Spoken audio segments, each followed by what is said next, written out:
You cannot say the color of your character's hair ever. Mm-hmm. You can do that. But then, by God, you are not using that color ever. You can never, you can never You mention can that color. never refer to the Yeah. color of the hair. You can't get If to the you second don't do book it, and talk about his flaming red hair. And I'm like, nope, nope, he's got black hair. if you don't do it in the first chapter minimum, right? Preferably in like somewhere in the opening page, like forget it. You cannot use the color of the character's hair because the Because reader has painted an image and you will contradict someone's image. anything you don't mention, anything you don't describe, the reader is going to describe it for you. And I promise you, it will never be what you were hoping it would be.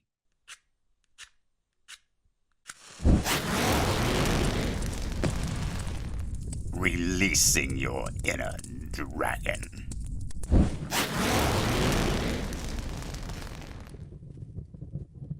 All right, welcome to another episode of Releasing Your Inner Dragon. Today we are going to do yet one more live, brutal edit of some brave soul's submission that they have sent to us.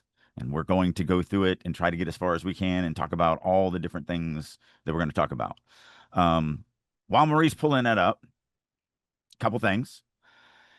First of all, if you're listening to this on a podcast, we will try to be as verbal as possible so that you can follow along. But really, you should head on over to YouTube and, be able to watch the video as we're going through this. You can actually read this with us.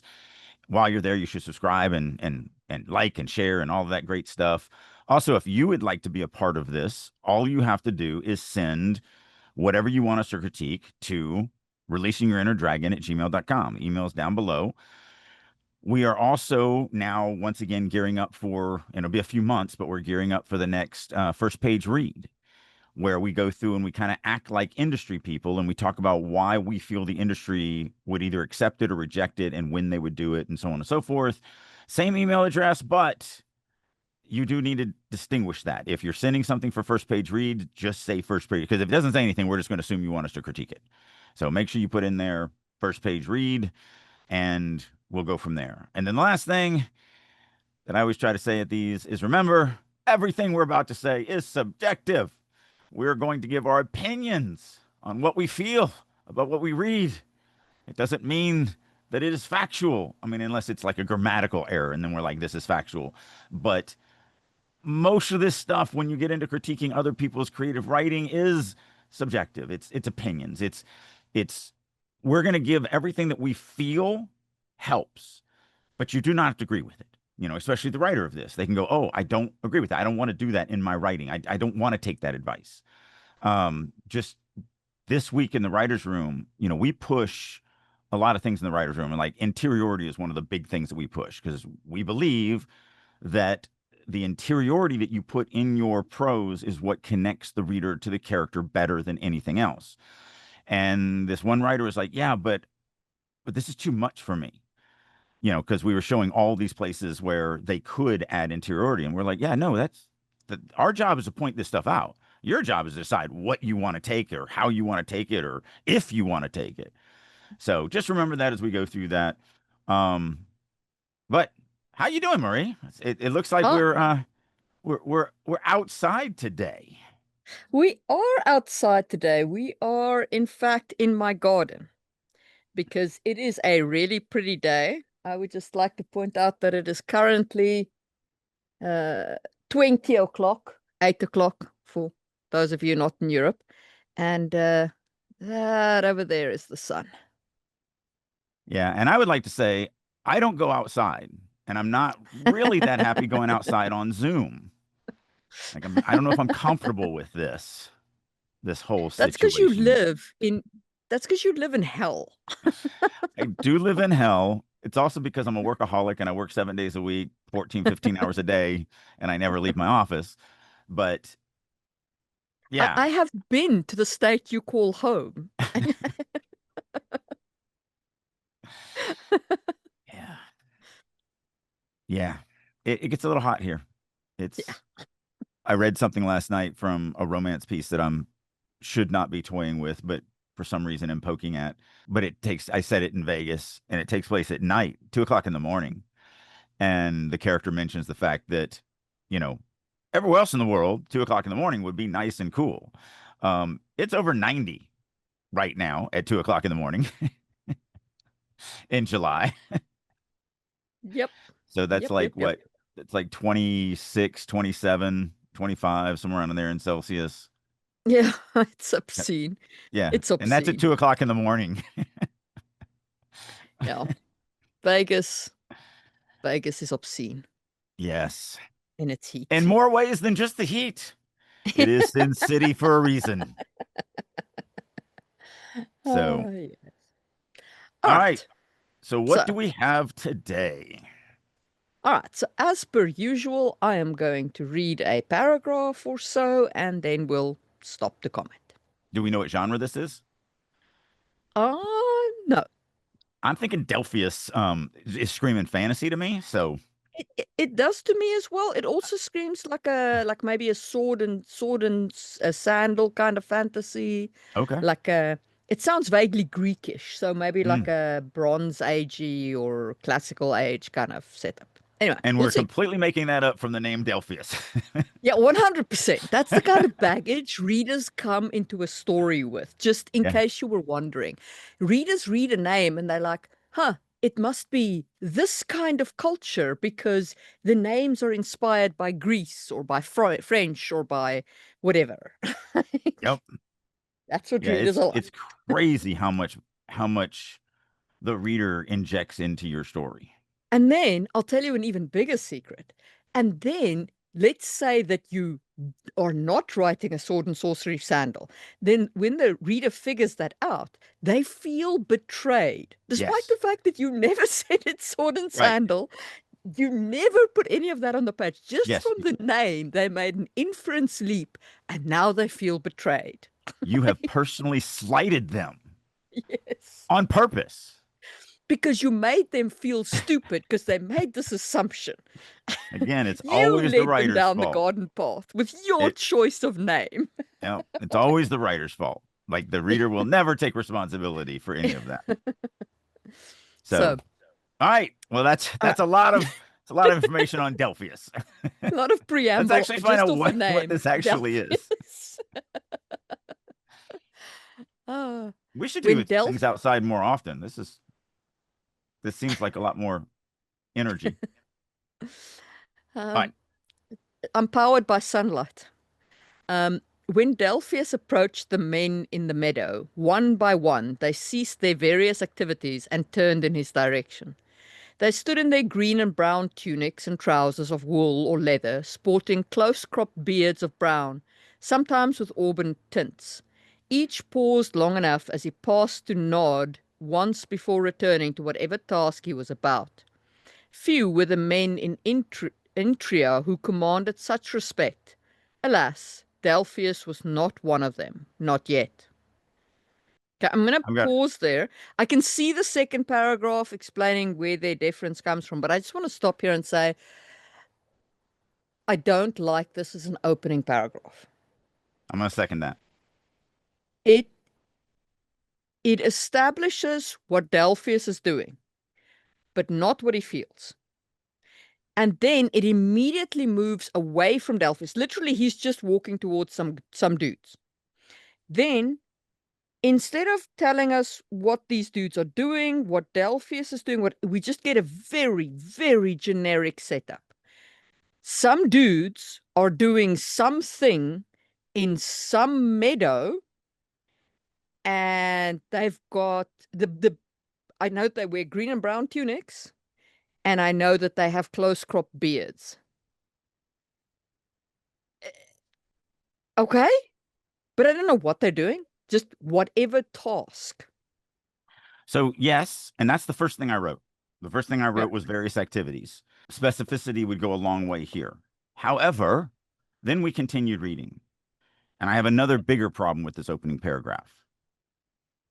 This opening paragraph focuses 100% of my attention on random dudes that Yes. I don't think are going to be I don't think there's going to be a massive Th payoff to that.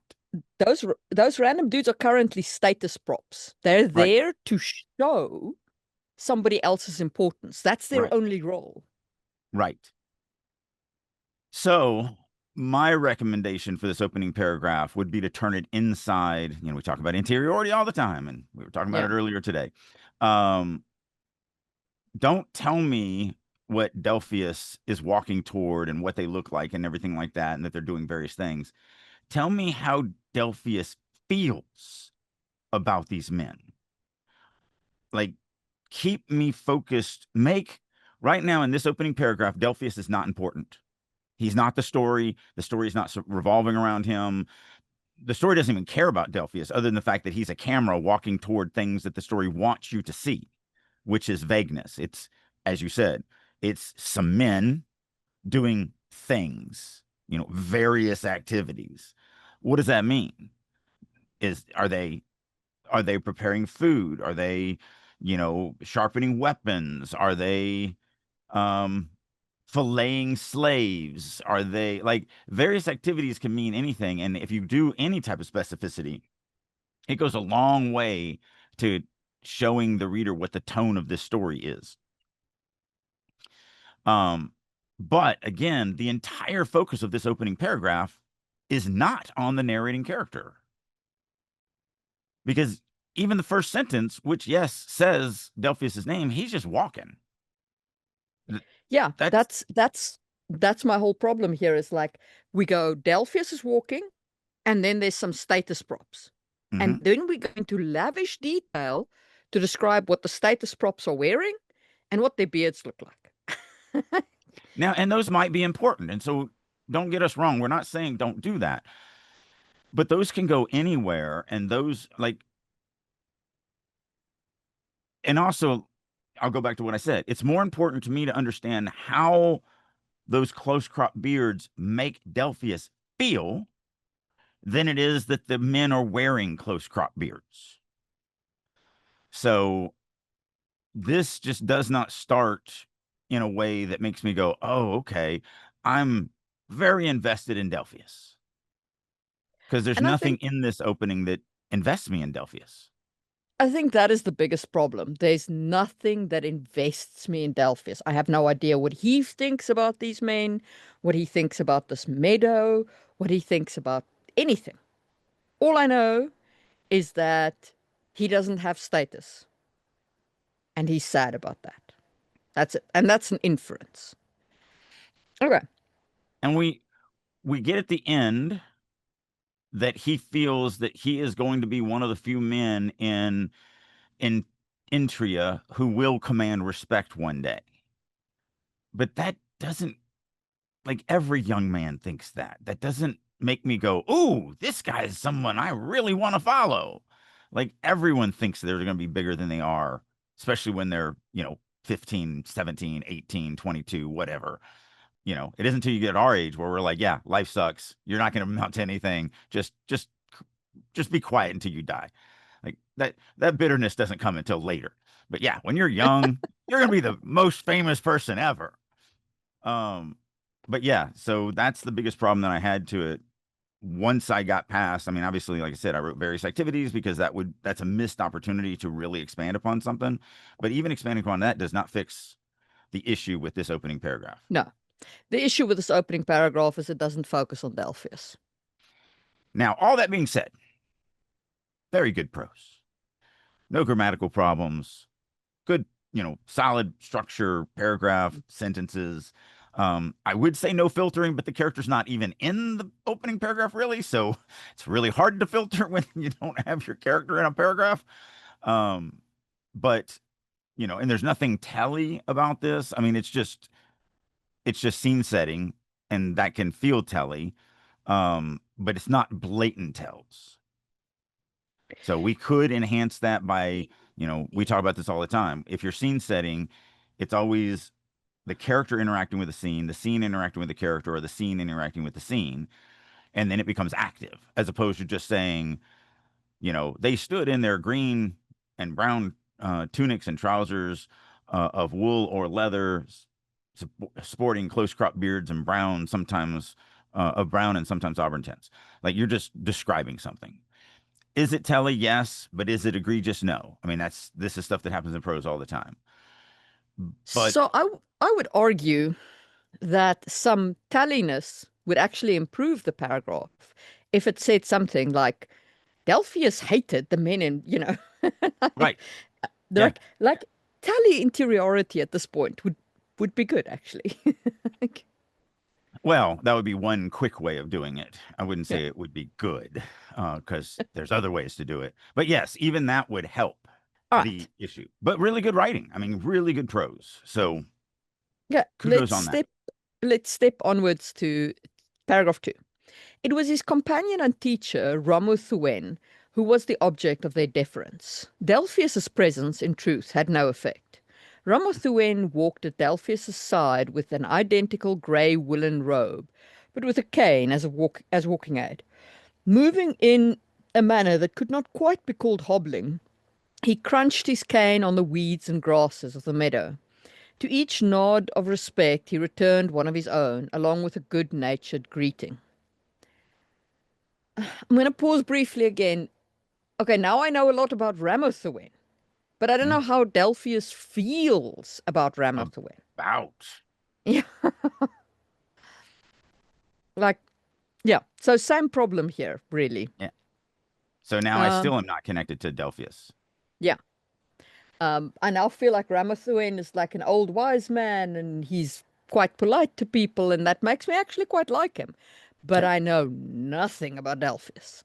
Like, so, um, Delphius may as well have cast an invisibility spell on himself. Unless he sulked, of course. If he sulked, it would be noted and he would be chided later.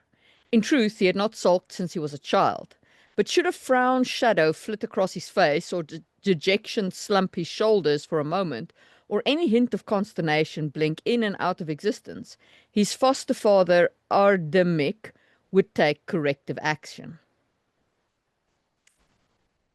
You go first. I mean, great prose, still don't have any type of connection to the story. Nothing's changed As, for me. okay, so I'll tell you what my problem is with this paragraph. It tells me that Delphi is not allowed to sulk. Hmm. Okay. It implies that he would have sulked if he was allowed to sulk. But he fears to sulk because of his foster father, who we have not met. Right. Just yet one So more name thrown at us. we've met a philosopher, sage, we've met some random dudes with close cropped beards wearing brown and green tunics in a meadow. But we haven't actually met the character We very have not much. met We the don't character, know what he's doing. The only thing we know about him is he fears a guy called R.D. Mick, who's also his foster father. which means he's probably an orphan. Yeah. And he wants to someday be respected. It Yes. and we're 3 paragraphs in. So we need some motivation for Delphius up front and center. Not everybody around him, Delphius. Yeah. So we talk about the four things you want to do as quickly as possible in an opening of every scene, but it's the most important in the opening of your story. Whose head am I in? I mean, Delphius is definitely the focal character, but as far as I know right now, we could 100% be an omniscient. I don't even know if we're actually in Delphius' head, but he's definitely the focal character. So if we are an omniscient, you know, we're there. Where am I at? I have no idea. We're in a meadow, but the meadow is not connected to anything. I think it's in a country called whatever, or maybe that's a town, or maybe that's a village, or maybe that's a kingdom, or maybe that's a continent. In Intria, that could be the name of the world. I don't know. It's not connected to anything. So I don't really know where I'm at. And other than I'm in a meadow and the grass is crunchy, that's all I know about the setting. I know more about the random dudes than I know about the world around me. I don't know if it's daytime. I don't know if it's nighttime. I don't know if it's cold. I don't know if it's hot. I don't know what it smells like. I don't know. I do not know. I mean, I'm white roomed. Technically, I guess I'm green roomed because I'm just in a green meadow. I'm assuming it's green. I don't even know if the grass is green. I just know it's crunchy. So I don't feel like I really am grounded in where I'm at. The next thing is why am I here? I don't have a freaking clue. I don't know why I'm walking up to these guys. I don't know why it's important. I don't know why I care. Like, I don't know what's going on. And so the problem with this in the beginning of a book is most books are bought off the look inside. A lot of people are going to get to this point and go, I've got 500 billion other books that I could see if they hook me quicker than this. And they're just going to go on. And then the last thing is what's the cool hook that makes me go, oh, I definitely want to keep reading this. And I don't have that at all. So And we I'm, just we spoke earlier about the name Delphius carrying implications. The name Meadow carries a lot of implications. So you're going to want to flesh that out, right? You're going to want to say, like, is it a meadow with flowers? Is it a pleasant meadow? Is it a swampy meadow? Because, like, I'm outside right now. I am at a meadow. See if I can angle the camera there. See, that's a meadow. Is that the meadow you mean? Because I almost don't think so. yeah. All right. So we have the head. We don't really have the setting. We definitely don't have a motivation. And I don't have anything that makes me want to continue reading. Yeah. All right. But Near the again, edge of wait, before you go, but again, because I do want to keep saying things not, this is really good prose. Like he's got a, like all those basic things that we normally have a lot of things to say about. We've said nothing about that. So, I mean, that is a factually amazing thing. We tear apart into the craft of writing so much that to get a piece like this where it's, basically flaw. I mean, could things be done better? Sure, but it's basically flawlessly written, and that is something to put a feather in your hat over. Yep. Yeah, I mean you don't need to work on filtering or grammar or Well, anything we like don't that. know You've about the got filtering those. yet because, Yeah, again, the character's not in the story enough to filter. So, fair enough. All right, let's continue. yes. Near the edge of the meadow, not far from the forest, like a sheep that had strayed but a little from its flock, a towering tree had stood until recently. Now it lay on the ground, sliced through at the base and half charred, as the ground around it was charred and black. In the dry summer, such as they had 2 or 3 years ago, the fire would still be burning. But it was spring, and the grass and the trees were well watered and had resisted and finally conquered the flames. Even so, a splotch of black ash covered an area big enough for a couple dozen men to stand in, and it smelled like the autumn equinox bonfire. And Delphius feels about this. How? What does this do to Delphius? Why is it important that Delphius is bringing this piece of information to my attention? What is his motivation, in bringing this up? What is his connection to it? What is his emotional reaction to it? Those are the things that we're lacking. Yeah, like, okay, so there's a burnt tree. There's a forest at the edge of the meadow, and there's a burnt tree. And and why does it matter? So let me go down this rabbit hole. One of the things that I noticed that is the biggest problem with most first pages for most writers that are, just starting out on this journey or maybe even into this journey a little bit is they don't get what the first page is. You are writing this expecting me to like it. But that's not how this works. That's like basically walking up to me at a mall and going, "Hey, I'm John. Nice to meet you. Let's go have sex." Like, no, no. Like, maybe we go out for coffee and talk a little bit. Maybe I get to know you a little bit. what you really have to understand about your opening page is it's a challenge. The reader, before they read the first word of your story, hates you, hates your story, hates all your characters. And the challenge is to prove them wrong. I'm going to prove you wrong. You're going to love me. You're going to love my story. You're going to love my characters. And here's why. But when you write it for yourself, you, the author knows the importance of this tree. That tree lay on its side. He may weep every time he reads that paragraph. It may affect him so deeply that he literally is moved to tears over that dead tree that we know nothing about. This is the biggest mistake that I see writers making, is that you write your opening page for you. You love the story and you expect, you demand that everyone else love it at your level. And that's never going to happen. They're going to put the book down and move on. So you have to take Yeah. it like a challenge. And even more than that, readers have got so much else they could be reading. Mm-hmm.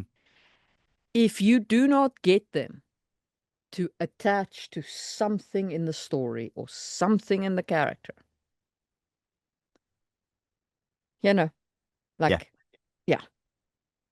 So, Yeah. why So, is this tree important? yeah. Why is this forest important? Why does this matter to Why does the fact that Delphos? a fire burnt this place matter? Yeah, why does that matter? So you The said something ashes, that you yeah. said something that I just want to expand upon, because I do hate the cattiness of most writers, where writers feel like they're in competition with other writers.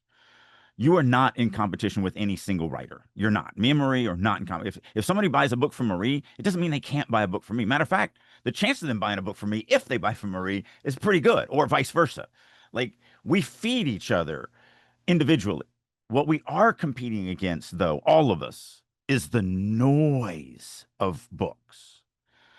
So when we do slice through that noise and get the attention of one reader, which is incredibly difficult, what we want is for them to just fall in love with the story as quickly as possible and be hooked into it, so that they don't go back to the noise. And then we get lost in that noise. So you are competing against the noise of just the sheer volume of books, but you're not competing against other authors, like, period. So sorry, just wanted to No, hit that. 100%. And I mean, it bears mentioning, because I've seen authors be catty about other authors. Don't do that. You can review somebody's work and say this book wasn't for me and whatever, that's fine, but don't be nasty Yeah. about Well, I mean, like I said, it's not a pie. So one reader can buy, I mean, I own an entire freaking library of books. The only time that it does that I can understand the cattiness is if you're fighting for a job. So, like, I'm the official writer for Harn World. They have one official writer. That's me. So, like, if you wanted that job, you're going to compete against me. Like, that is a very much, I'm going to be very catty over that. But I'm not going to be catty over another author for publishing books and writing stories and getting fans and all that, because that only enhances. The more we get people, especially in these younger generations, that the reading is starting to lessen, the more we get people reading, the more all of us have potential customers. So we are not competing against each other. We are only competing against the noise. And so the reason why this is important and why it ties in what we're saying is, if this story has cut through the noise and got my ear, and it's got me to read this first page, and I get this deep into it, and I don't care about anything, I don't understand anything, I'm not grounded in anything, I'm not hooked on anything, then it's going to slip from my ear and it's going to go back into the ether, and I'm never going to think about it again. And I'm just going to look for something else that catches my attention. So it is so hard to catch the attention of a reader, that we want to make sure that when they do grace us with that opportunity to read our first page, that it is a first page that, again, takes up the challenge. I dare you to not keep reading. I dare you. Like, I put so much into this and you are so hooked to my story. there's no way you're going to put this book down. But at this point, I could stop reading this story and just go, wow, like I didn't have any real line edits for this person, but I also wasn't hooked to the story. So I could leave this and never look back, and it would not affect me at all. I would lose nothing. So this is why we're pushing this. This is why we feel that it's so important. Again, this is all subjective. Take it, don't take it, whatever. But this is why we preach what we preach for writers, Yeah. because we do want you to succeed. Because the more you succeed, the more we succeed. All right. So we last had the. I will say though, I did like this like a sheep that had strayed but a little from its flock. That was cute. Yeah, Anyway, so there is a echo of charred in that, but yes, on 20, half yeah, charred was charred. So yeah. So that the we do have char and one line char. edit. Look at us with the line edits. Let me put one of my little color markers. Charred echoes with uh Same line, charred. through the base ground charred. There we go. Charred and charred. Yeah. All right. The ashes crunched under his feet as Delphius followed Ramathawen to the base of the felled tree where Ardimic was crouched in examination of it. Dark streaks revealed spots where blood had sprayed. Delphius had his hand out, palm down, and pressed it over the singed wood and bark. It faintly radiated heat in the cool spring morning. Whatever had done it could not be too distant. Hold on. Have we read this? No? I mean, this is a complete rewrite, but I'm pretty sure this has not come to me in the writer's room because I don't know who wrote it. And if it was in the writer's room, I would know who wrote it. But I am pretty sure me and you have read this piece with a charred tree and a bunch of people. And they were, I mean, unless it's just the same start of a story that me and you have already critiqued, it was some brothers and they were out hunting and they found a charred tree or something like that. And they met up with them and had a lot of, I want to say it had a lot of Norse character names. Mm-mm. I'm pretty sure we haven't read this. Like I said, no, this would be a complete rewrite with different character names, even. Burnt trees are not that uncommon a trope. I guess. Especially since I've just noticed the title of this, Chapter 1, Traces of a Dragon Swarm. I mean, dragons. Yeah, they are notorious for leaving charred Yeah. things lying around. However, I've got something else to say. All right. Um, One, Ardmik should have been mentioned earlier as being in the shadow of the tree.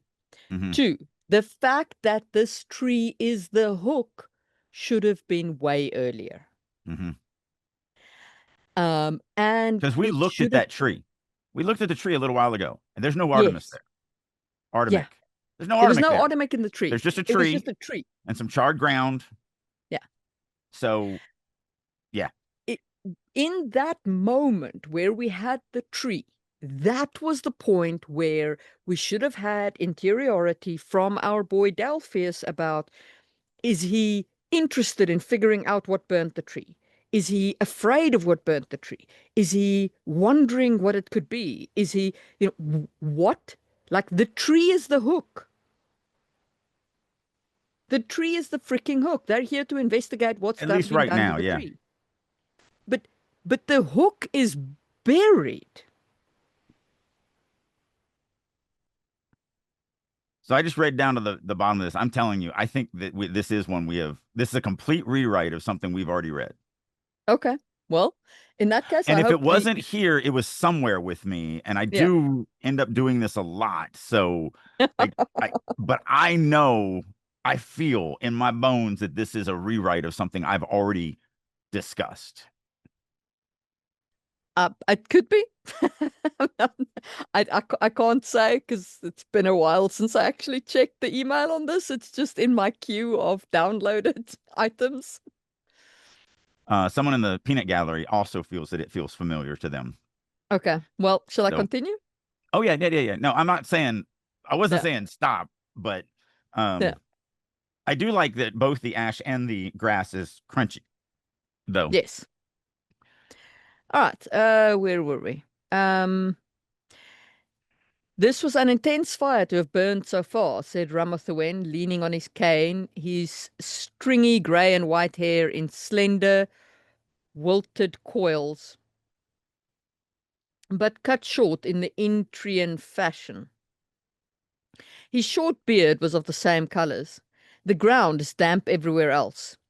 It happened recently too, said Ardemic, standing up from his investigation of the tree, his chestnut hair and short beard also in the Intrian style.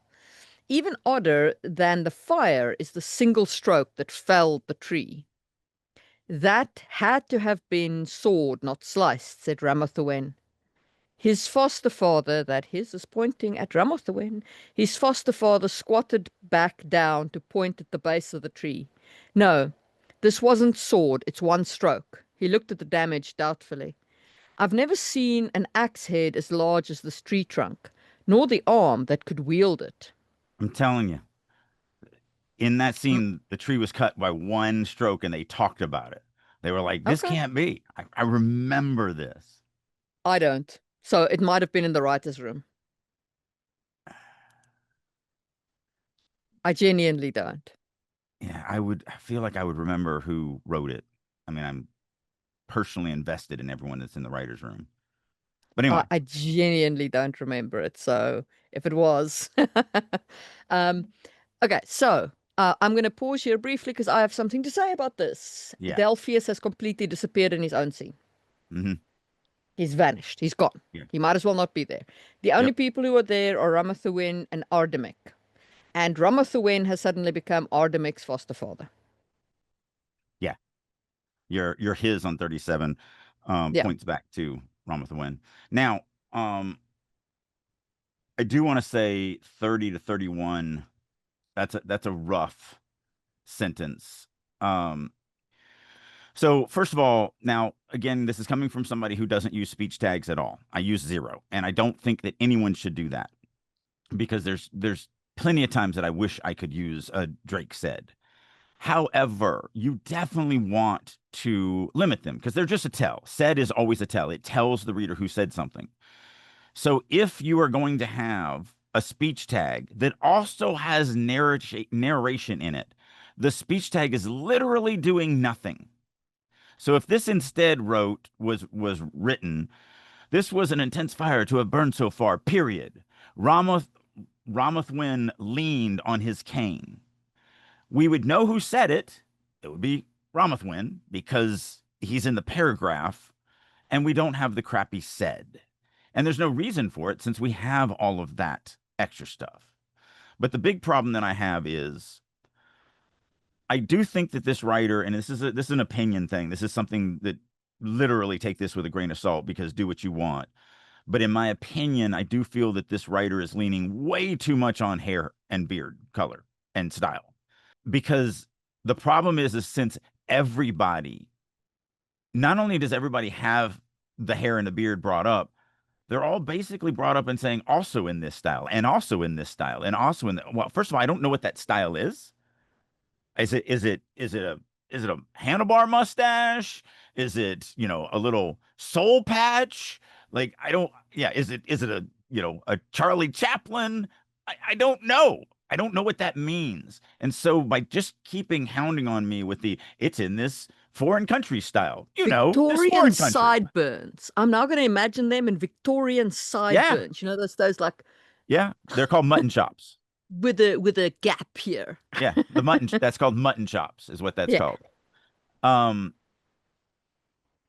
it doesn't mean anything because it isn't any style. By telling me that it's cut in this fictitious fantasy worlds or country style that I don't know anything about, I don't know what to picture. I don't know what that means. You're going to do mutton chops now.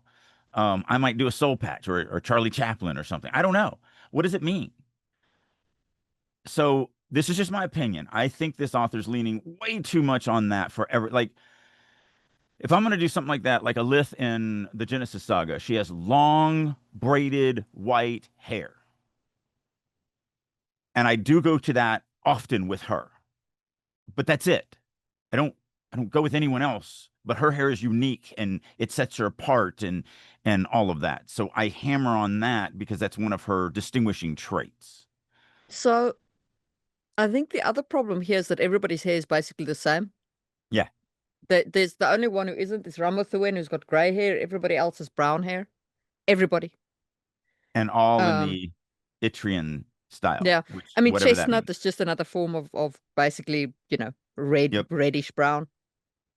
Um, Now maybe the author's trying to set up that there will be somebody who stands out from this. Maybe it's Delphius himself, but there are better ways to do it. And again, Um, this is an opinion. Take this with a grain of yeah. salt. In my opinion, I just think that they're leaning too heavily on hair color and style, but also I feel that it's compounded when everybody has it and everybody's the same, and it's the same in a style that I don't even know what that style is. I don't know what an Itrian fashion is. It doesn't. I don't know what to paint in my mind with that. So it's just compounded in don't know what that looks like. Everybody has it anyway, so I'm just going to imagine everybody without them because it doesn't matter. It's not distinguishing anybody. It's not separating anybody apart from each other. And that's what we want. When we're doing character descriptions, we want the reader to be able to pick each one of these people out in a police lineup. So I've got a little boy with a scar on his forehead in the shape of a lightning bolt. That's Harry Potter right there. I can see him. Harry Potter. That's what we want. We want, you know, okay, great. So the old man has long, stringy gray and white hair. Awesome. Sets him apart. But maybe instead of, being short and in the Itrian fashion, maybe his foster father has a jagged scar running through his beard and there's no hair growing there. Okay, that's his stepfather. I have something separate, something unique. Scar Scarbeard is stepfather. I got it. Yeah, something. Right now, Everybody's stepfather just the just same. blends. It might You as might well as well not be just say there. other men Yeah, in various clothing, like you did at the yeah, very beginning. It doesn't do exactly. anything to separate them in my mind. And that's definitely part of the problem. All right. So we're at an axe. I've never seen an axe as large as this tree trunk, nor the arm that could wield it. One stroke right through an oak tree, asked Delphius. What was it, an ogre? Oh, Delphius is back in the scene. Sorry, that was Sarky, I'm sorry, but it did take me by surprise. What, with an axe? Artemis stood up once more. I don't know what it was. It wasn't a man or a dwarf, said Delphius, nor elf, nor orc, nor goblin. A giant could do it. But there were no giants in Intria, not for many years. Nor did giants wield anything more intricate than a club, and a giant would have been reported along its journey, and would have left obvious signs while inhabiting the hinterlands of Canthus.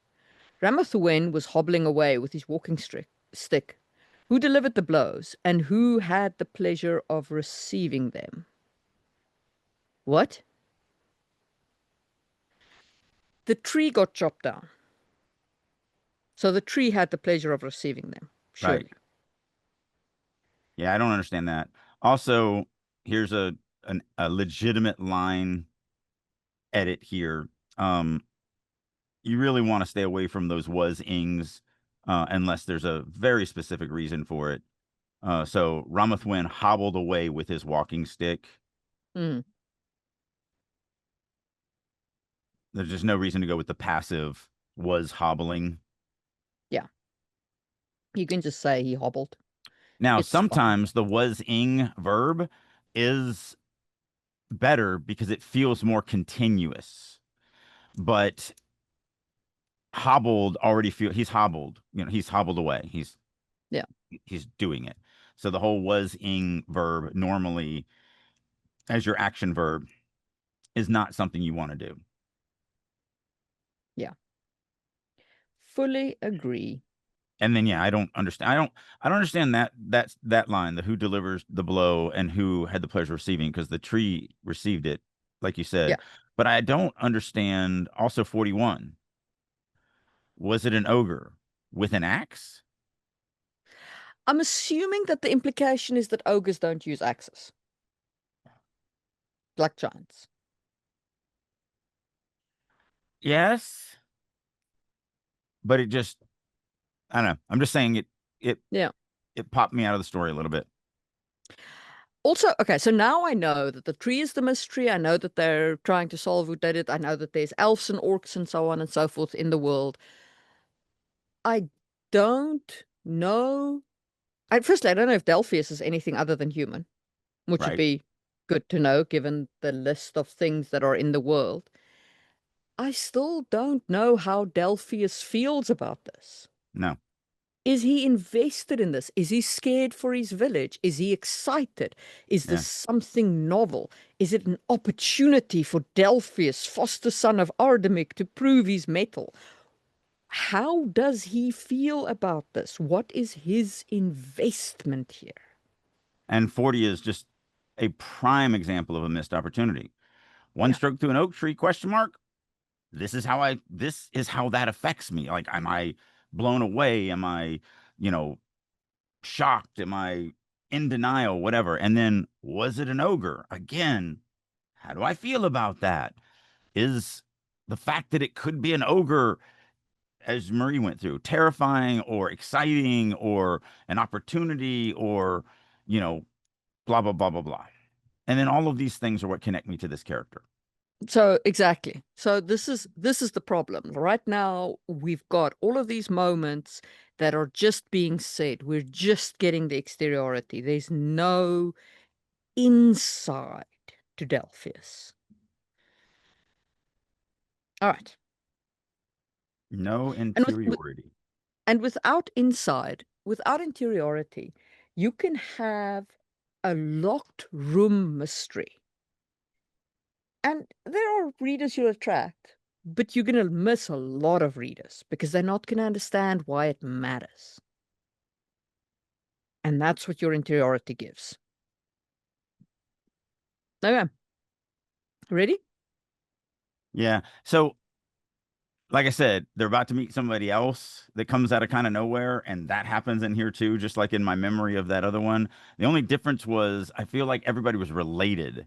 They were brothers and cousins, and again, this was a while ago, but I'm telling you, I feel like this is just a complete revamp of something we've already read. Well, Sorry. if it is, there is nothing wrong with it. You can Oh re-enter the yeah, queue. no. Absolutely send us an update. I don't know what our previous commentary on it was, but but I hope this is different.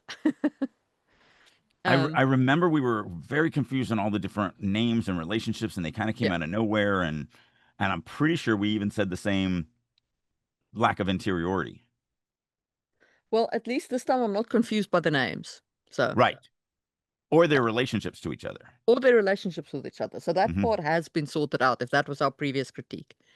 Well, again, this may not be that piece. This may just be eerily similar, which happens. I mean, that's why I said you're not going to come up with any unique ideas.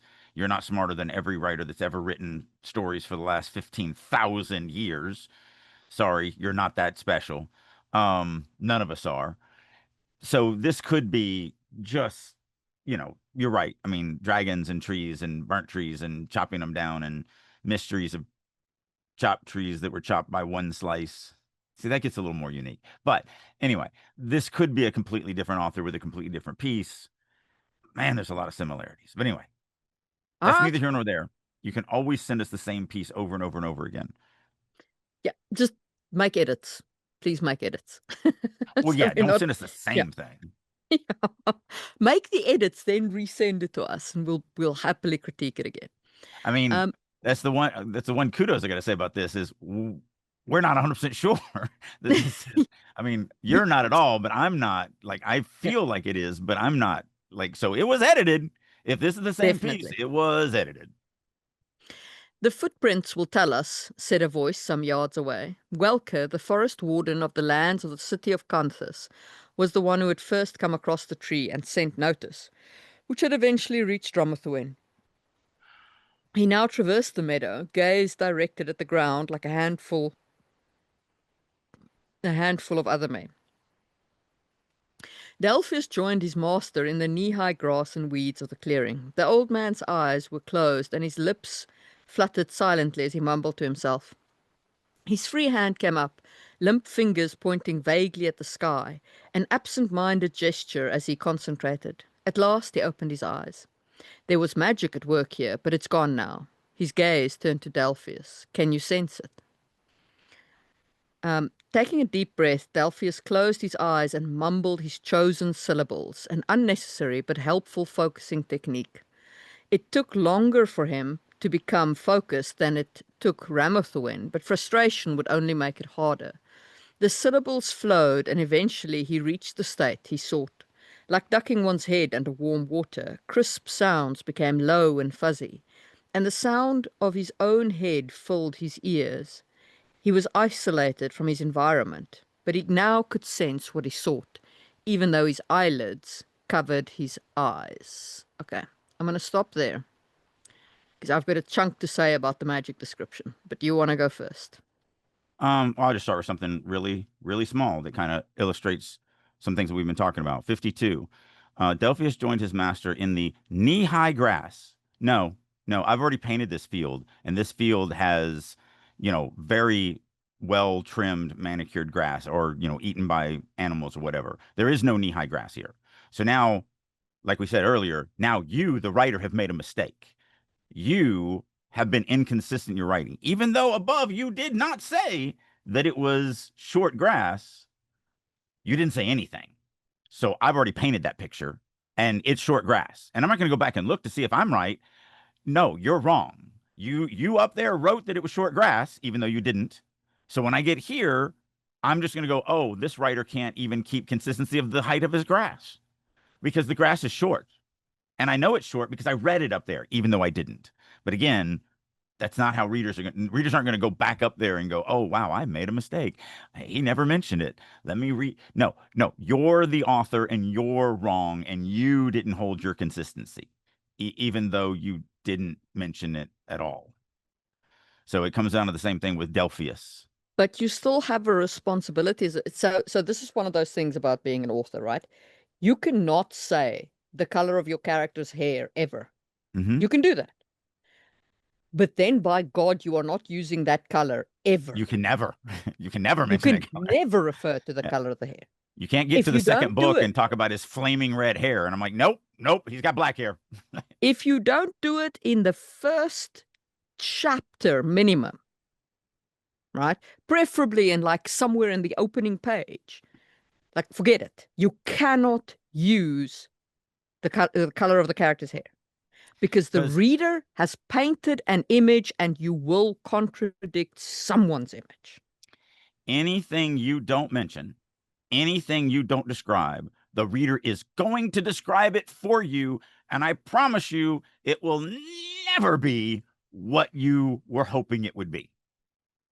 So, but here's the thing. Here's why this is a silly thing to do. This knee-high grass, we have grass up there in the opening paragraph or two. There's no reason why this adjective, knee-high, can't be put up there. And then I've painted the field the way you want me to see it. And then later, when you bring up knee-high grass again, I know what it looks like. I'm like, yes, this author's consistent. Yes, it was a knee-high grass up there. It's a knee-high grass here. This is why this is important. Because all these little Because things will I'm throw the reader out. picky. Also, I'm sorry. I'm really sorry. I'm so picky about this stuff. And I know I'm picky. I know I'm not the average reader. But if people work regularly in a meadow, like there are people who are busy with their tasks in the meadow, how is the grass knee high? Again, it depends on what those tasks are. We don't know what those tasks are.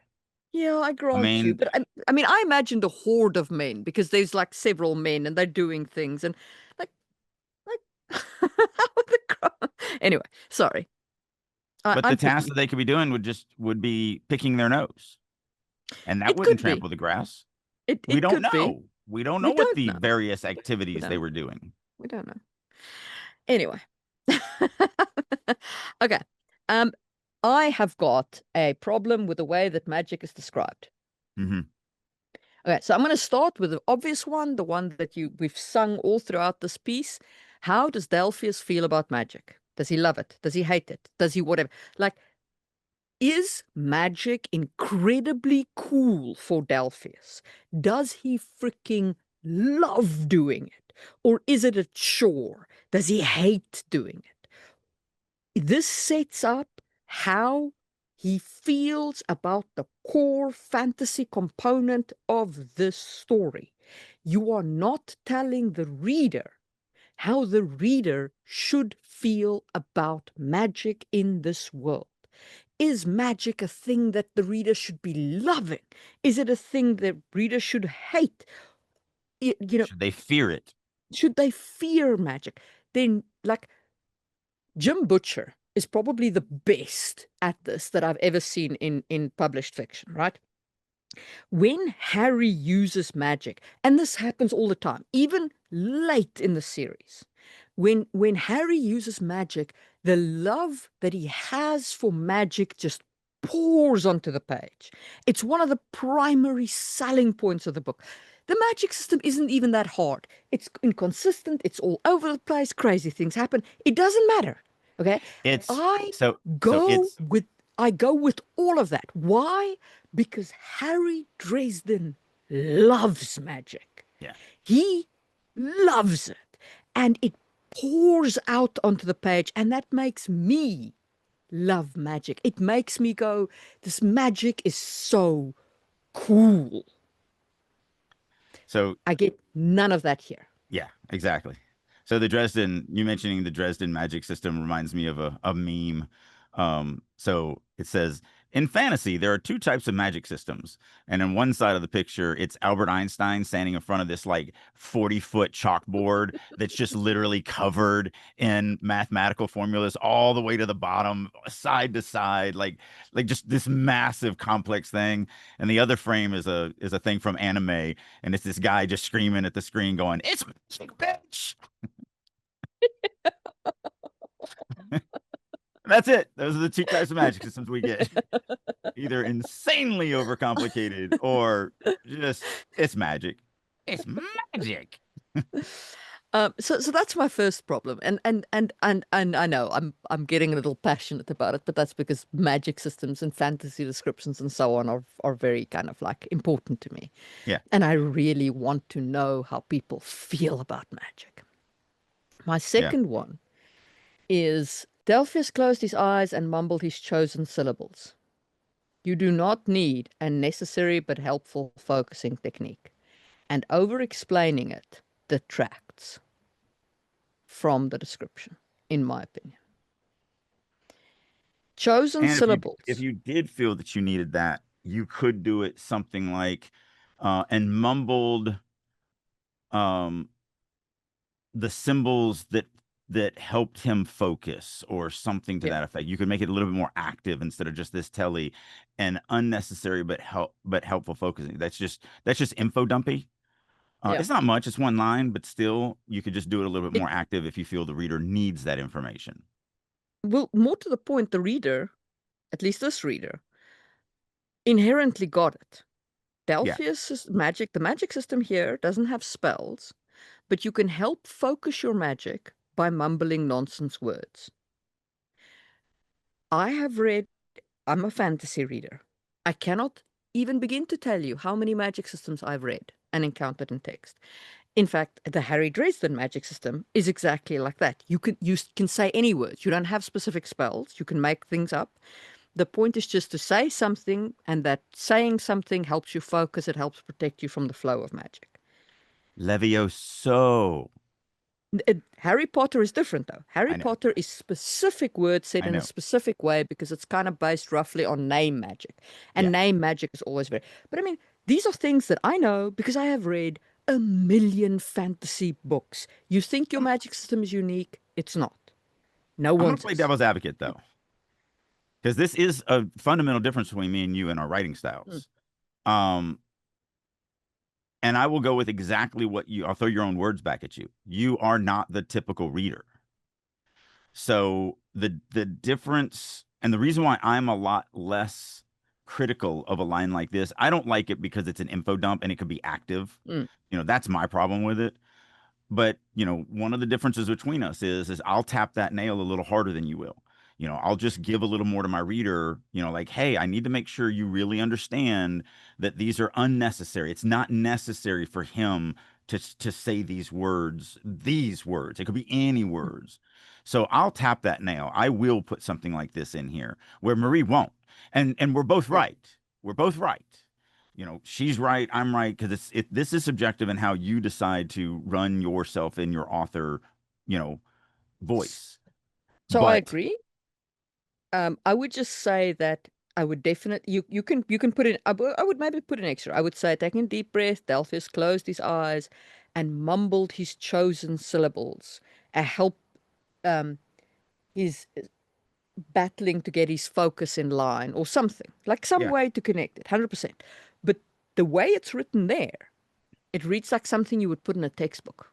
yeah, yeah, it's very info dumpy line. Yeah. And I know it's just one line, I get it, but the reason why I harp on it is because this is magic. Okay. We read fantasy because we like fantasy, and Yeah, magic is core to fantasy. yeah, You you can get a lot wrong in fantasy. You can do all kinds of weird stuff, and you will still have people who love you. But you do need to get the fantasy part right. yeah. Well, let's get even a little bit more nitpicky. Yeah. Because this dovetails into what you're saying. It's different because it has nothing to do with the magic system per se, but it still goes into understanding that the words we use matter. So if we look down on 60, like dunking one's head under warm water, crisp sounds become low and fuzzy. What you're saying is that cool water and cold water do not make crisp sounds become low and fuzzy. But they do. All water does that. So when you throw in that adjective of warm, now if you're trying to say, well, but the experience is like warm water, then separate those two because you're using them to kind of bounce off of each other. What this sentence is saying is warm water, when you stick your head in warm water, it makes sounds, crisp sounds become low and fuzzy. But that is incorrect. All water makes it do that.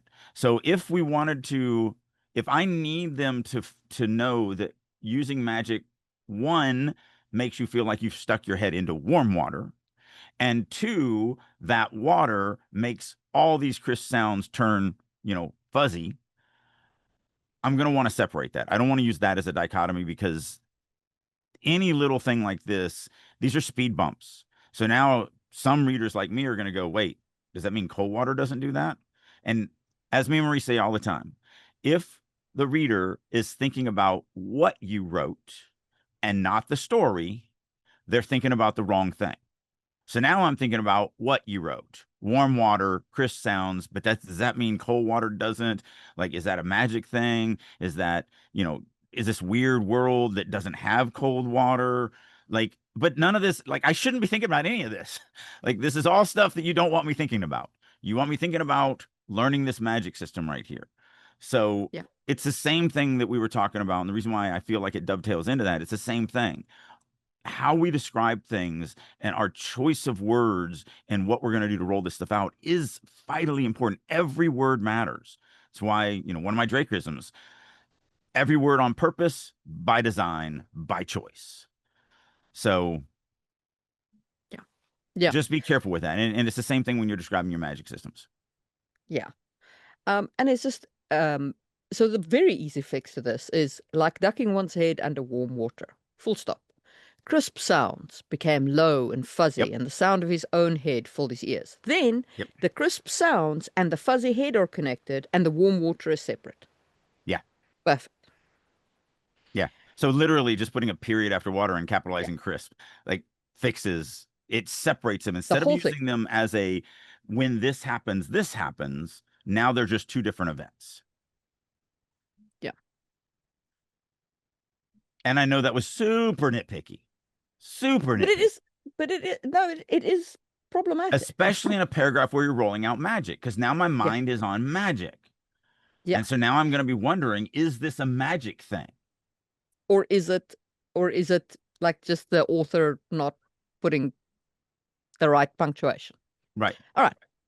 Sprinkled around the clearing, swirling in gentle eddies of breeze, glistening on the ground was the residue of magic, motes and smokes of radiant light. They shone even as the rest of the world, seen despite his closed eyelids, went dark and shadowy. The shining particles would decay and vanish soon, but they were of recent enough provenance that one could discern which strings had shed them. The residue was strong, stronger than the heat of embers from the fire. Delphius came out of his focus, like lifting his head above water, and drew a deep breath. I feel it, he said, opening his eyes. Just radiated, though, right? No active spells. You must have a magnificent teacher, said Ramathuwen with a proud look, though it was not always clear whom he was proud of. This has to be omniscient. This has to be omniscient. I mean, I would make an argument that that could be still in our boys Delphius's perspective. But there's no emotion from Delphius. Oh no, there's not. Like there's no interiority in this at all. There hasn't. I don't feel like there's been one single piece of interiority. I know more about Ramathuwen and everybody else than I do about Yeah. Delphius. Hell, I think I know more about giants. Yeah. And I like there is enough here in terms of the hook. If you lift the hook a little, make it a little bit more obvious. Um, but there's nothing of the character. This is really, it's written very omniscient. Yeah. And you have to remember the paragraph from 72 to 75 because that nails it for me. Here's a sword, called a voice. It was Delphius's older half-brother, Priam, interrupting the pleased look on Ramathuwen. How do you interrupting the pleased look on Ramathuwen's face? The young man himself emerged a moment later from the woods. We found a sword. He darted back into the forest, and Delphius, along with the others, hustled after. Ramathuwen trailed at a slower pace. You have to remember that brother showing up with the sword and I, coming out of nowhere I, because I, we talked about the fact that wait, a voice called, but it's his half brother, so he knows that voice when it calls. So saying a voice called is silly because he's the narrator and it isn't a voice calling it. He 100% would recognize it instantly as his half brother. I, We talked I can about that. I 100% remember get us talking behind. about that. I can 100% get behind us having had that conversation. I cannot remember the story. No, that nails it for me. Now I am no longer even halfway like Yeah, I'm 100. Now again, maybe we didn't do this in the yeah. podcast, because I do a stupid amount of So, critiquing. yeah, me too. So I will say this. Okay, this author has done a lot to clean up the start. If our previous complaint was about relationships and understanding them and so on, that has been cleaned up because I feel settled in like the relationship web and how everybody relates to everybody, etc., etc. I feel nothing for the character. Yeah. And I don't think that's going to change. And like there's the shout here about okay, we're told it's Brian, but how does Delphius feel about his brother? Does he look Hmm. up to him? Does he hate him? Does he despise him? Does he want to be like what is this relationship? How does he feel about being a half brother who presumably they share the same mother? Or You father. know, no, because he's foster father. Oh, right, right, right, right, right, right, Yeah, right, right. yeah, Yeah. foster father. So it might be his. I don't know. Yeah, but Um, probably, but but stepfather type relationship. the next paragraph after that, I also 100% remember almost verbatim as it stands. They were all standing around staring down at the sword. And we did this because whoever it was, I'm pretty sure it was on this, but we talked about how they were just all standing around, but Delphius wasn't. We don't know anything about how Delphius feels about these people that are standing around. It's just they're. Delphis is a freaking elf.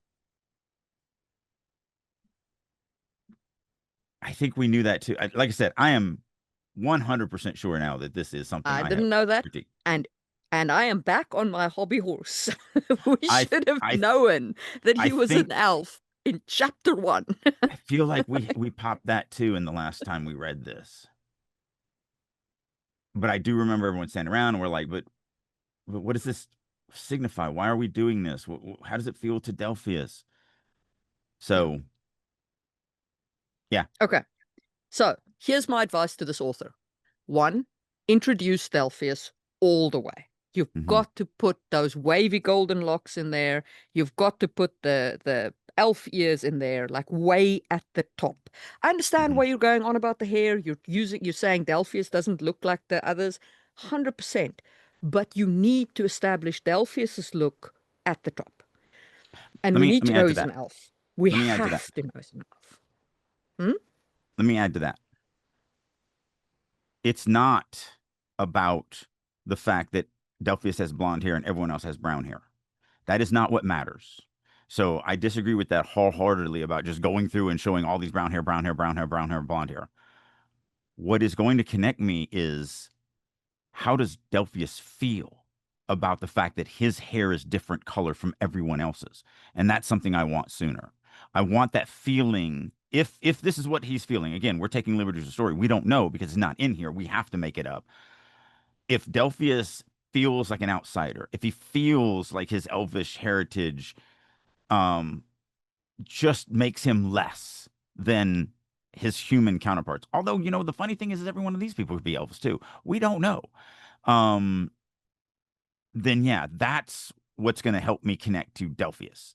His feeling of being an outcast, or his feeling of being included, or his gratefulness that his entire race had been slaughtered and he's the last elf, and how awesome are these humans who took him in. Whatever it is, I don't care which way you go, but that is what's going to connect me to Delphius. That is what's going to make me go, okay, I like this guy. I want to read more about this guy. I want to follow this guy. Like, this is a story I want to be invested in because I like or hate or feel something about this guy. And I don't feel anything about this guy. Like, at some Yeah. parts, as you've mentioned, he disappears. Yeah, he's completely gone on his own chapter. But I think that the you have to establish those things up front. You have to start getting into the character's head. What does the character feel? That's the important part here. Yeah. Mhm. But And I think, all yeah, that being said, solid prose. You got a few things. 63, I wrote, wow, what a run on sentence. Um, long enough you need a map and a compass to find the end. well, it was just a bunch of small clauses. It's not even really a long sentence, just so many different clauses that when you run that many things together, I'm not going to be able to paint that. And so I'm just not going to paint several of them, and I'm going to lose those details. So, we need to think about that. But no, really good prose. You've got a good sense of kind of how to structure a story and so on and so forth. The only thing that I feel that your biggest thing that I feel that you've missed in here is definitely connecting me to the character, making me want to continue reading this. Because as of right now, the mystery's not enough to hook me. The mystery of who cut down the tree in one swipe, it it isn't there for me. And again, this is all subjective. Could hook the crap out of someone else. It could. But for me as well, like without the connection to the character, without understanding how this makes the character feel, without any connection to the character's motivation for life, their outlook, how they feel about the people they're with, like, I feel like there's an interesting story behind this character, and we're not getting it because he's an elf among humans, half an elf Maybe, probably, since he's a half maybe, brother. Yeah, I maybe. think so. Like these are the clues I'm picking up, right? So, so why? This is like a Tannis half elven situation. It could be amazing. Yeah. There could be an awesome story behind it, I mean, you bring that up but we at don't the beginning know. of, but you bring that up at the beginning of Dragonlance. Yeah, We know exactly how much crap Tanis has lived through in his life, how he's never been accepted by either side, how, you know, he's always struggling to find any type of like just even not even kindness or respect, just acceptance. Yeah. Like and that connects us to him instantly. We know how he feels about elves and how he feels about humans and how much he struggles with it. We are so embedded in I'd Tanis. even go a step further. We also know how he feels about the fact that he's only half of each, because he's also not happy there. No, he's like, I'm always torn between these two worlds, the worlds of this and the worlds of that, and the fact that, he's the child of Grape, like it's the things one has to do for the social media monitors. But but because of that, like it is such a deep his heritage is this deep, painful thing that he battles with. And that connects us to Tanis. Mhm. And I feel like there could be the same story here with Delphius, but you need to actually show us what the character feels. Yeah. So Um, I haven't read it in forever, but doesn't it open up?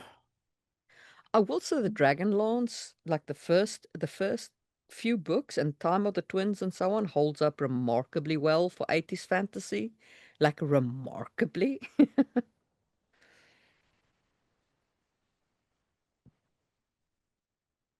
So I thought so. I was like, doesn't it even really start with a secondary character? It doesn't even start with any of our people. And I was right. So Dragonlance starts off, but notice this isn't even a POV character. This isn't even a character. She is important to the story, but she is a secondary character where we start off with. Mm-mm, But mm-mm. look She joins the party, but yeah, way yeah, later. Um, but look at how much we actually learn about her as a character, because technically she's the one we're focusing on, because this was written in more omniscient. Tika Whalen straightened her back with a sigh, flexing her shoulders to ease her cramped muscles. She tossed the soapy bar rag into the water pail and glanced around the empty room. It was getting harder to keep up with the old inn. There was a lot of love rubbed into the warm finish of the wood, but even love and tallow couldn't hide the cracks and splits in the well-used tables and prevent a customer from sitting on the occasional splinter.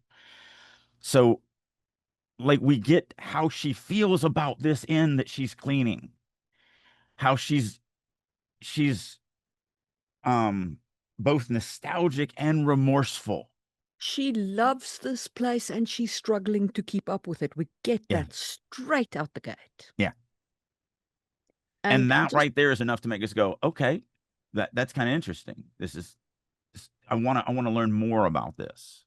There's specificity, there's interiority, there's connection to that character. And I only read 3 lines. yeah. Um, and then, I mean, okay, so the first actual chapter opens in Flint, not in Tanis. But Yeah. but That's what I was thinking. It was yeah. Flint sitting on a log, if I remember correctly, and Yeah, Tassoff comes walking up. So Flint, it starts with Flint Fireforge. I have it open in my Kindle. Flint Fireforge collapsed on a moss-covered boulder. His old dwarven bones had supported him long enough and were unwilling to continue without complaint. I should never have left, Flint grumbled, looking down into the valley below. He spoke aloud, although there was no sign of another living person about. Long years of solitary wandering had forced the dwarf into the habit of talking to himself. He slapped both hands on his knees. "And I'll be damned if I'm ever leaving again," he announced vehemently. Yeah. Yeah. And then We learn a Tanis lot about him. arrives. And when Tanis And arrives, it's is it Tanis immediate. or Tasselhoff? So it's Tasselhoff, but then Tanis Okay, arrives. yeah. I was thinking, man, I can't Um, believe I remember that because I haven't read that book in 20 years. you know how much those books stick with me? Oh yeah. They are, you know, like a lot of D&D books, a lot of kind of, setting books are not that great. They're not fantastic. So I would Um, not put these at the top echelon of well-written prose. They're n- not, completely showy. They're not completely No, but I'll tell limited. you what they are. Every character is Mhm. distinct and unique, has a And deep, purpose, has a backstory, a deep backstory, deep. and you are showing that backstory all the way through. Tanis, Flint, I think Flint was exiled. Tasselhoff, who learns how to be more than a kender. Strum, oh man, Strum. Yeah, The twins, Rastalin and Karamon. Tika, the plainsman. It's all just, it's turtles all the way down. it is the reason why, and I hate bad mouthing anything because again, this is my opinion. This is how it hit me. If your mileage Mm, is different, that's great. But it's the reason why after this trilogy and the time of the twins, because they were able to do that there. When we yeah, get into the plainsmen as the actual main characters and that whole undead thing, they lose that. They lose that connection to the characters, in my opinion. And so they lose me. I read them. I read all the way until it got to their children, and then I just couldn't keep following it. So I just didn't care at the same level. They didn't have, and I don't you know, know. I'm gonna be blunt and say also that I don't think they created these characters. I think these characters were all playing characters They because I were, remember reading somewhere yeah, that Riceland's player spoke in a whisper at the table, yeah, and that was why Riceland always spoke in yeah. in This a whisper. so this was actually the people that worked at TSR, Yeah, and this was their D&D game that they would play over yeah, lunch. So yeah. yes, and I And could be wrong on that, but I feel like I'm right on that. I think that's why the characters are so deep, Yeah, because I think they were created with intense solo love yeah, by a player who yeah. poured their soul into the And backstory then of I that think they character. ran them for a long time. Yeah, Um, and so I think yeah, but I think that they lose it. yeah. I But don't I feel mean, like I have that same connection. because nobody was playing the kids, so they weren't as developed. They weren't But I mean, real people. even like when we got into Gold Moon and all of those, she was fine in the series, but Bet you once Gold she Moon was an became, NPC. I'm yeah, willing to bet you she was an NPC. maybe, Because it has that kind of feeling like like the GM going, "Here's your plot hook." yeah, It's an escort quest. You've got to yeah, escort the. because that's what it was. So yeah, I mean, and again, I could be wrong on all of this stuff. I wasn't privy And to all understand, of I'm that. not throwing rocks here. The fact that they Mm-mm. could take player characters and make such a compelling story out of it is a skill in and of itself. Yeah. There are many people who cannot do that. Many. And I will also go on the record by saying both Tracy and Margaret are amazing human beings. Just they're good Yeah, people. If you ever get a chance to meet them at conventions, they are fantastic human beings. yeah, So, yeah. I will definitely go on record and say that. So yeah, so I'm not in any way throwing rocks, but it is very clear that the first six books, the character depth is unbelievable. Hmm. Um, anyway, that was what was missing for me in this Yes. piece. This character Yeah. in Sorry, that we didn't mean internal depth. to compare your book to a book that sold tens of millions of copies, And but was we written in the expect more 80s. from you, darn it. Be be that good. Be better. If you're gonna write a half elf, he better be Tanner's half elven He good. better be better than Tanis Half Elven. No, just again, those were examples. And I always say never compare yourself to other writers, only compare yourself to the writer you were a month ago. That's the only thing that Yes. matters. We were just using them. The reason why I brought them up is first of all, you had mentioned the half elf and Tanis and all that, just it led me there. But second of all, as an example of here is a sample of what we're talking about. Here is why we feel this is important. I mean, I haven't read that book in 20 years and I still love the story, remember the story, remember the characters, but it's because I got to know the characters. And I still think that's the most important. I mean, I am a character driven writer, Yeah. and I still think the most important thing about everything I do is connecting you with the character. I don't care about the world. I don't care about the story. I don't care about anything. Not that it's not going to be great. I'm just saying they are secondary to me, to the character. The I kind of character care is about the everything. world. Well, like I said, I do care about my world. I do care about the story. I do care about that. But I'm just saying they do live in the shadow Yeah. of my character. My character is everything to me.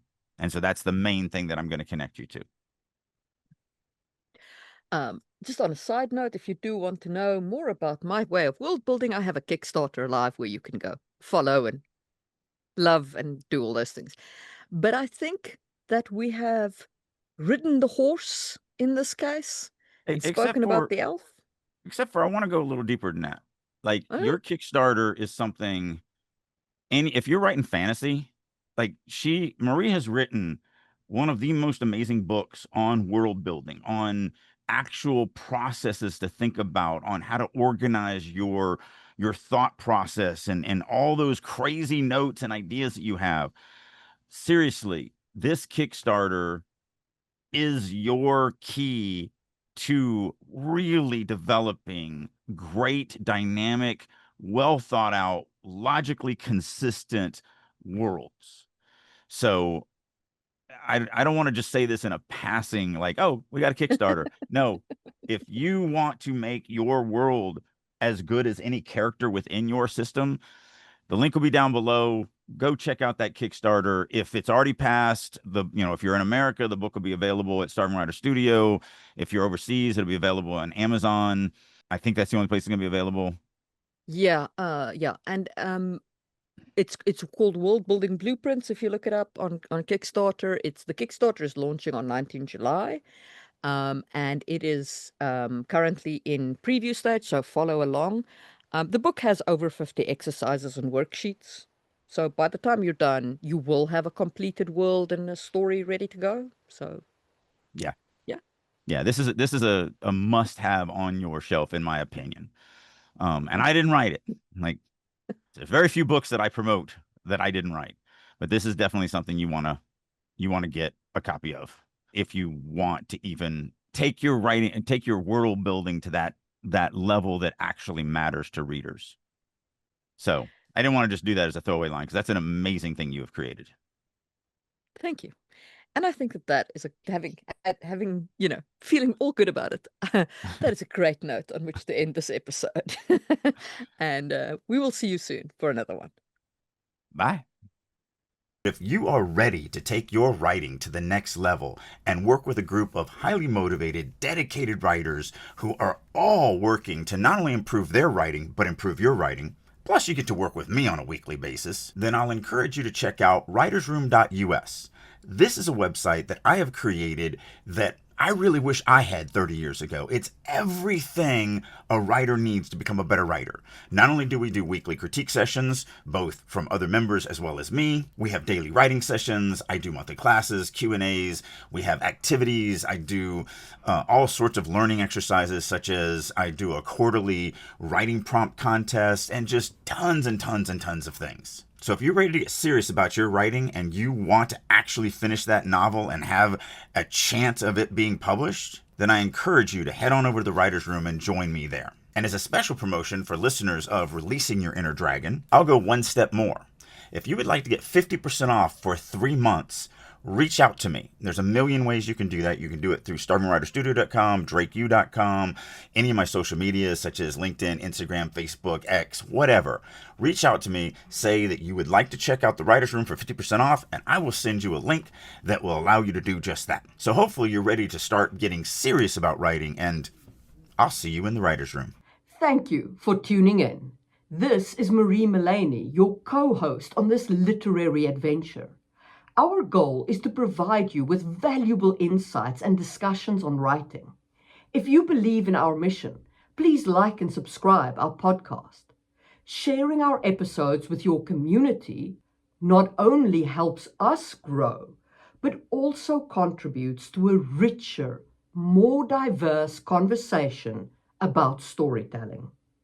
We appreciate your support. For a deeper understanding of the topics we've discussed, head over to Just in Time Worlds on YouTube. It is a treasure trove where fantasy meets history and science.